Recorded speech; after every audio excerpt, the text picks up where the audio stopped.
The best weapons in Assassin's Creed Shadows give you some unique powers that you normally can't get anywhere else. And in this video we're gonna go over some of the best options early for both Naoe and Yasuke. And also for the purpose of this video, I tried to go for exclusively ones you can find in treasure chests with minimal investment in terms of time or taking down enemies. So without further ado, let's jump right in. But to get things started with Naoe, she literally gets one of her best katana, which is the Bloodshade from very early on. Not only does this give you bleed build-up, but also makes affliction build-up to not get lost over time. So bleed build-up is actually really strong. You easily set it up on the target in about 4 or 5 hits. And once it pops up, it deals extra damage and also makes them flinch, which if you combine with your dodge attacks that are already OP, you can literally stun lock targets, on top of the fact that it deals a ton of damage.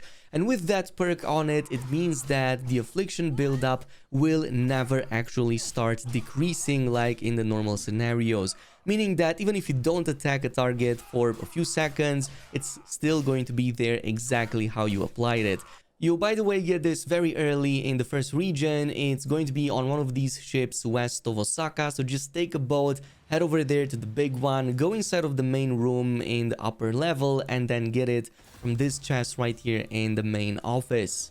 Now, in terms of the Tantos, I want to show you 2 of them, which are legendary quality, are very early on, and when you couple them, they become absolutely busted. So we already talked about the Egon Sunset, which you get also from the first region. You will find it right here inside of a chest at the Tozoku layer. You don't have to do anything, and this is going to give you that slow time duration whenever you perform Escape Strike. Keep that in mind because it's going to enable the next one even more, which is this one right here, the Yukimitsu Revenge, that you, by the way, get at this ancient tomb very close to Kyoto in the second region, so also very early on and doesn't involve any fighting. But this one comes with poison buildup, and also afflicted enemies get vulnerable as a perk, which is absolutely amazing because poison is already very strong and a Tanto is extremely quick at applying it, simply because your attacks are also very quick. But we also get to combine this with the Egon Sunset slow motion effect on that escape strike. So what this means, now we have an option to permanently keep enemies in slow motion and apply a ton of poison very quickly. And because we have the vulnerability on affliction, they will get affected by vulnerability about 90% of the whole fight. So that means increased damage against them. And the thing about the poison is that its damage is nothing to write home about. However, what's very useful about it, besides vulnerability, is that it also causes enemies to violently vomit. So those affected by the build-up will also get disabled for like 10 to 20 seconds, which gives you a lot of breathing room in fights. And finally, in terms of Kusarigama, there are some options. One of them is given relatively early from the Wounded main story. However, this is not going to be the best. It's the Death Whisperer, and this gives you like 200% damage on enemy collisions, but they don't happen too often and it's kind of imprecise. There is an alternative which is also free from a legendary chest but is very deep in the Omi region. Luckily, Omi region is not too high level, so you can just head over right here at the Kashiwabara fortress. And you should see the legendary chest over here in one of these small gaps that you can go ahead and just open up without having to fight anyone. What this does is that it instantly charges posture attacks when hitting multiple enemies. On top of its very high critical damage it comes with by default. The thing about this is that, yes, you're going to use Kusarigama specifically for the posture attacks, especially the heavy posture one, which has a large AoE, so this is just going to make it easier for you to take down multiple targets quicker. But this also means that in single target fights, it's going to fall off quite a bit, as that perk obviously will no longer work over here. So in this case, it's your best bet up until much later into the game when we're talking about the end game and some of the other high level options.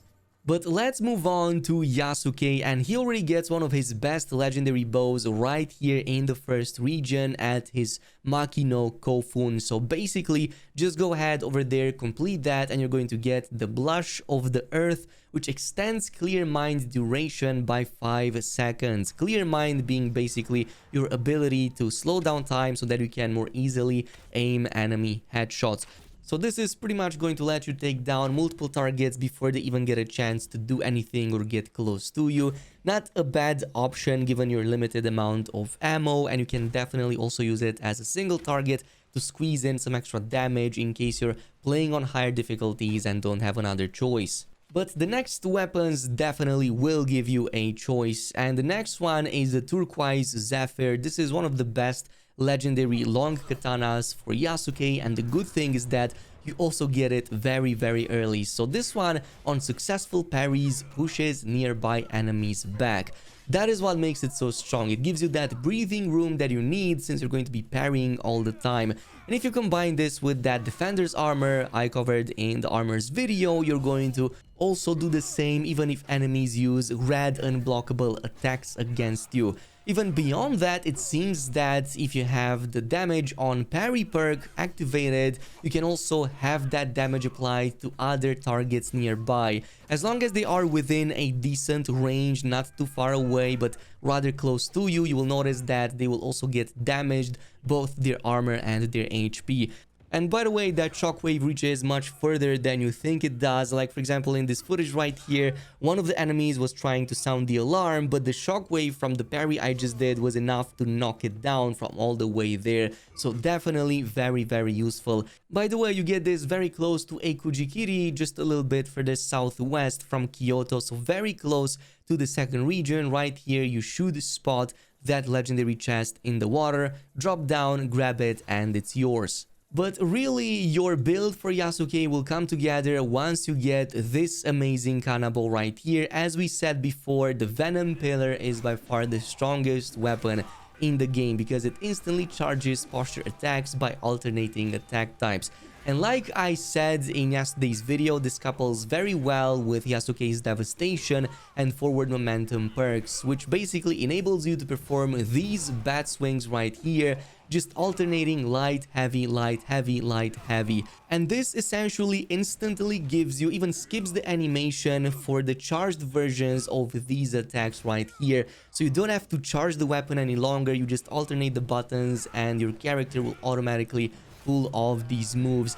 That is why I said in yesterday's video that this is one of the highest DPS, especially against brutes and guardians. It absolutely breaks and shatters them, and if you time it right, you're also going to make them flinch constantly. Like, just fling enemies over the battlefield, they will not even have a chance to react. And the best thing about this is that you don't even need to fight anyone to get it. It's going to be from this cemetery right here in the Omi region. So you can just make your way over there, even from level like sub 20, you can just get it and it's yours because there's no enemies on the way. Now, if you also want a Tapo, there is a legendary chest that gives you one. It's going to be right here also in the Omi region. It's going to be further a little bit away from Sakamoto at the top of the Ado River Valley. So in this case, you can just go ahead, open it up and get a very awesome Tapo because this one chambers 2 bullets instead of just 1. So Tapos are notoriously slow and they take a long time to reload, so the fact that you can shoot twice before needing to reload again is very useful. Technically, there's a better one that just has more reload speed, but that requires a higher level completion. So in this case, yeah, definitely make use of this. It's free, you can just head over there without any issue, and the damage on it is not too bad either. And finally, in terms of spears, the earliest you could probably get that's also good besides ones you get from the main story campaign is the time-honored Crescent. Unfortunately, this one comes in, well, quite deep into the Omi region. You pretty much have to go right here to this Kashiwabara fortress, which is very much up north. There's only one samurai, fortunately, that you have to take down, but you do have to be of a proper level. However, if you do get it, it comes with a pretty unique ability. Every 8 seconds, it induces vulnerability on the target. So besides the ones that you can already apply by yourself, this is just going to give you more damage overall. So very useful against larger brutes, larger targets, anything that has a ton of HP and you don't have other ways right now to apply all of that and deal more damage. And spears in general are not that bad either. And that pretty much concludes today's video with some of the best free legendaries you can get for both of the characters. If there's other better versions that you got even earlier than this, let me know down below in the comments. In the meantime, totally check out some of the other videos. I also covered the best armors early, So check those videos out. In the meantime, thanks so much for watching, and I'll see you in the next one.